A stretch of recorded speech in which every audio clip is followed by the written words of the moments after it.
Kalau ada orang yang mengatakan kamu kena santet, sudah hampir dipastikan itu adalah sebuah kebohongan. Oke, kalau saya.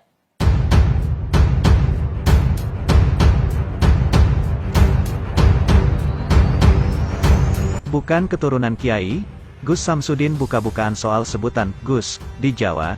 Panggilan Gus biasanya tersemat pada orang-orang khusus, yakni hanya pada anak-anak Kiai.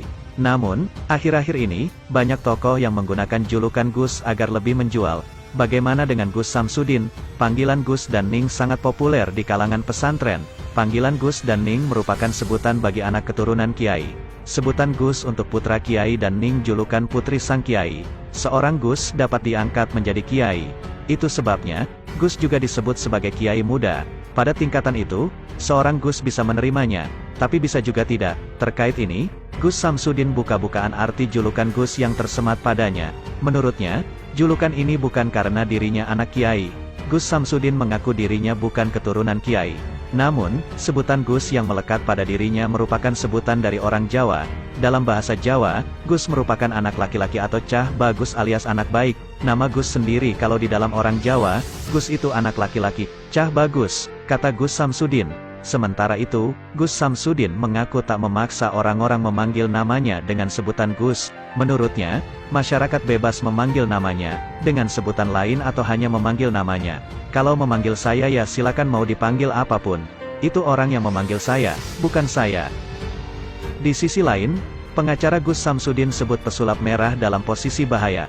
Kuasa hukum Gus Samsudin, Supriyarno menyebutkan bahwa terlapor, yakni Marcel Radival alias pesulap merah dalam posisi bahaya. Ada suatu pertanyaan di mana terlapor sebenarnya dalam posisi bahaya ini. Karena Gus Samsudin ini sudah menyampaikan kitab-kitab yang diajarkan kepada santrinya, kata Supriyarno kepada wartawan. Supriyarno menyebut jika kitab-kitab yang diterapkan kepada santrinya sudah termasuk dalam metode pengobatannya, seperti Al-Quran dan kitab lainnya seperti yang sudah disampaikan. Itu tidak ada pertentangan dengan agama tertentu, terutama agama Islam. Karena tidak ada pertentangan, maka ini saya kira terlapor dalam posisi bahaya.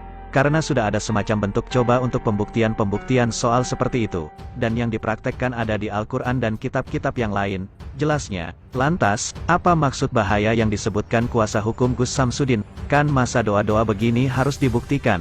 Kira-kira begitu, ucapnya. Supriyarno tidak banyak menyampaikan tanggapan tentang sikap pesulap merah yang cenderung santai. Sebab, menurutnya, itu adalah hak dari Marcel untuk tidak mengakui. Boleh saja. Terlapor kan punya hak untuk bisa mengelak. Tidak mengakui, itu haknya terlapor. Nanti pasti ada telah tersendiri di tingkat proses hukum, pungkasnya.